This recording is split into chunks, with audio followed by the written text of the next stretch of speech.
Right, hey everybody. Today we're going to run over and take a look at some storage units that are going up for auction today.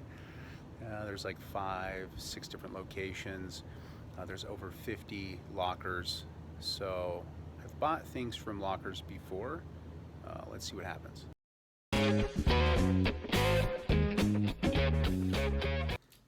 Auctions are fun. They're potentially profitable.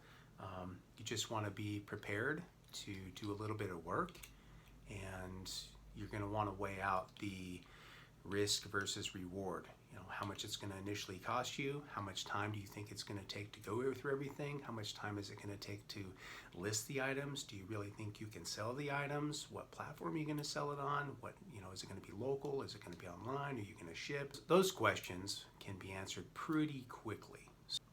At least thinking about those questions before you head out, so that you won't be out there in the middle of bidding. I've got $10, do I have 20? I got 20 bucks, do I have 30? I got 30 bucks. Oh, 50 bucks over here. Do I have 50? I have 75, 75, do I have 100? Yeah, so that you're not in the middle of bidding for a locker with all of these questions going through your mind. Don't do that. A little bit of preparation goes a long way. Have fun.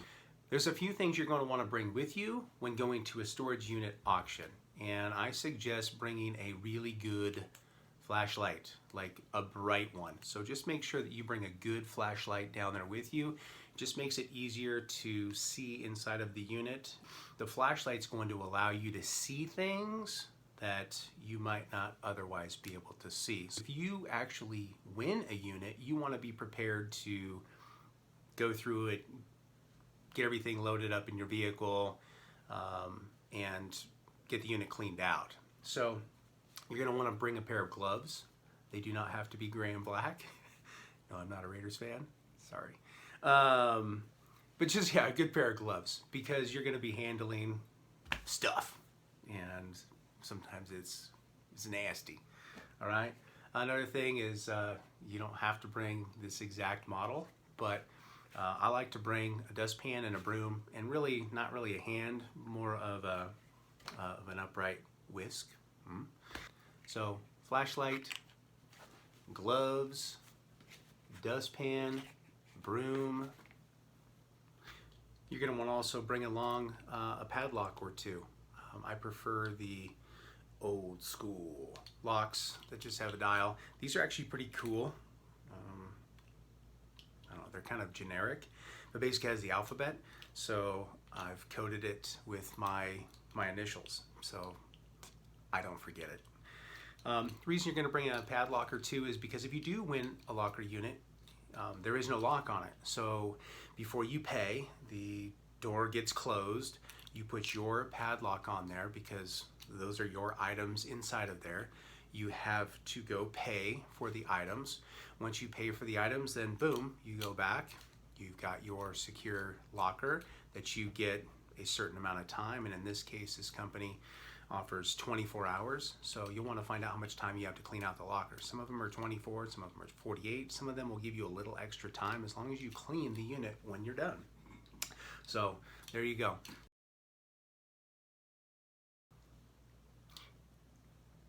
The purpose of doing a little bit of research is that we can possibly, right, have some insight into what may be in the locker.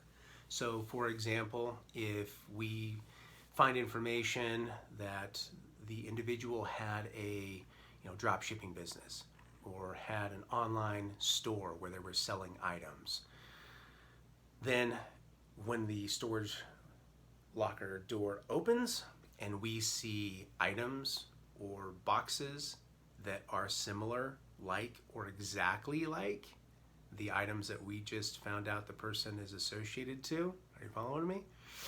Then there's a good likelihood that in fact those items that we think might be in there may actually be in there inside of those boxes. So a little bit of research. It does take a little bit of time, not a tremendous amount of effort because of our capability online, whether it's on your phone. I was looking for it, it's right here. So whether it's on your PC, whether it's on your phone, it doesn't really matter. The point is that you've got a name of a person or a business, and that is your starting point for doing a little bit of research. Again, don't be a creeper. It is for research so that you can see if there is anything connected to this person that can give you some insight as to what you're seeing inside of the storage locker.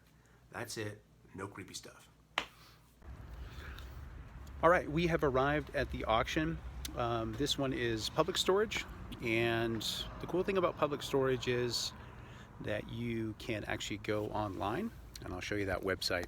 You can go online, you enter in your state, your city, and it will list the upcoming auctions that are, in that city. It'll give you the date, the time, the location. It will tell you how many lockers. Now, I'd mentioned that you can do some research, but on the website, when you go there, you'll actually see the name of the individual or individuals that own that locker and have defaulted on it. And so with that name, you can then do a Google search for that name in that city and see what you can come up with. The purpose isn't to stalk them or anything else. The purpose is simply to then maybe find maybe a Facebook page or maybe a store or something associated with them that can help you with determining potentially what might be in that locker. And so with that name, information, city, you can search and find a lot of useful information. For instance, you can possibly find a person's name associated to a business. And then you look at that business and maybe they're a wholesaler. And then maybe that wholesale business, you can see that they have, gone out of business, or maybe you can see what items that they are currently selling. You might even get fortunate enough to find maybe some Craigslist or Marketplace or eBay information related to that person and or their business. And again, potentially have a better idea of what might be in that locker. So it's just another way to do some research ahead of time so that when you're here and you're looking at the item, you have more information than, I'm going to say, most everybody. Not a lot of people do research when it comes to lockers. They just show up, take a look at what's there, make an assessment, and buy it or not. I like to, if I have time, to do a little bit of research, because that research can pay dividends. I mean, you can, again, using the example of somebody associated to a business, if you see like items or boxed items like the ones you may see during your research connected to that person, then in fact that locker might be full of those items. Then again, it could be full of empty boxes. We don't know. What are you going to need when you come to an auction? Well, if you're at the auction this morning, you're going to need a jacket. Okay, it's chilly up here right now. You're going to need to sign in and sign a waiver. If you have not been to the auction before, you'll have to sign up. Typically, you'll have to sign a waiver that says, hey, if you trip and fall or whatever, it's on you. You also, upon winning an auction, will need to sign an agreement that says, hey, you agree to have the auction unit cleaned out, ready for them to re-rent. You agree to do that within an allotted time frame. In most cases, it's 24 hours. Some places are 48. And this one here, I know the lady that manages it, not personally, just because I've run into her a bunch of times. And if you need a little bit of extra time, as long as you're straight up and honest just about what the scoop is and what's going on, and you do leave it ready for them to re-rent, they have always given a little bit of extra time if you need it. If you've never been to a storage unit auction, it's kind of fun. It's if you enjoy doing that type of stuff, then yeah, it's a lot of fun. Let's see what's going on.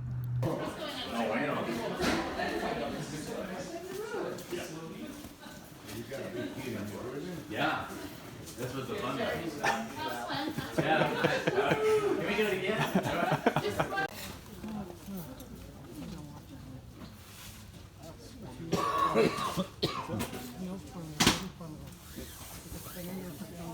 All right, that was a lot of fun. I actually bid on a couple of units. One of them I should have just bid another 25 bucks and got it, but I ended up making friends with the guy that bought it. And anyway, there's another guy here. If you I think I videoed that one. So it was a retail store, just talked about, it's crazy. The pallet jack in there, a whole bunch of retail ready stuff.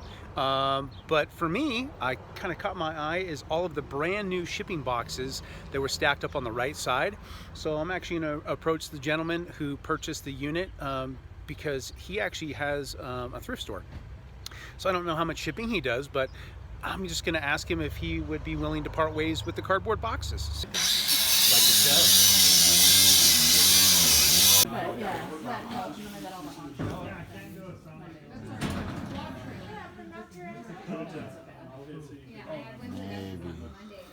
We're trying to figure out what is in here, what might be valuable to us. So we've got, looks like some sort of a little desk, might be a little makeup table, something like that. Who knows? Maybe you know what it is. In the bin, you're looking to see any type of clues. Corner of a box, the name of something. Sometimes you'll see labels or handwritten notes on the boxes.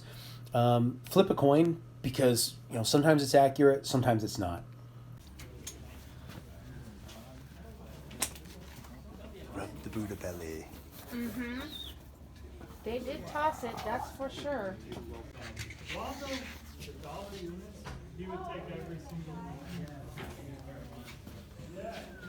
Let me guess, the third one's back here. No.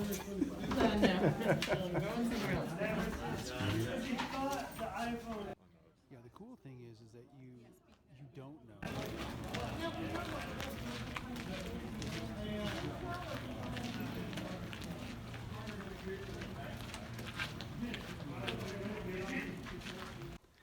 All right, so did not pick up any storage lockers today. Bid on 2 of them. There were 1, maybe 2 others I might have bid on, but there was a tremendous amount of work involved, and the risk versus the reward for me today just wasn't there. So I hope you had fun checking out what it's like to be at an auction. It's a lot of fun, but even though it's a lot of fun, what's the purpose of being there? Well, the purpose of being there is for me to find some items to flip. So while it took, probably close to 4 or 5 hours out of the day to go view all of those units at the various locations, it was worth it. I haven't had a bad experience at one of these at all. I mean, like I said, I've run into a few people that are important. That's okay. I didn't get any autographs, but that's just part of the entertainment, right? It's just part of the process, part of the fun. When it comes to process, folks, if you're not enjoying the process, then what are you doing, right? That's what I would ask. Like, then why are we doing this?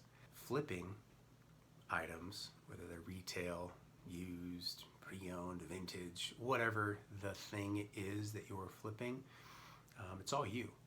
Success or failure, it lands on your shoulders, nobody else's. When I say don't care about other people's process or what they're doing, it's more along the lines of let's not compete with them, right? You might have a competing business, but I'm not competing with you. I don't get up in the day and like, how many things did you sell on eBay? You sold 10, I sold 20. I'm winning. I just don't see much value or much happiness in that type of mindset. If we can get up in the morning and say, man, I sold 10 items, that's awesome. That is really cool. I'm gonna have 10 happy customers when they receive, hopefully they're happy, 10 happy customers when they receive the item from me. I've got 10 things I've got to package up, get labeled, drop off at the post office. And for me, that's a win, right? If it's 5 items, that's a win. If it's 25 items, that's a win, right? So my business plan is if I can sell a product, I'm winning. I'm profiting. So I just have, it's like stuck when I talk about these things. My face is stuck like permagrin because this stuff really, I really do believe this heart and mind that chasing happiness is way, way more important and way more satisfying, way more gratifying, way more exciting than chasing a number.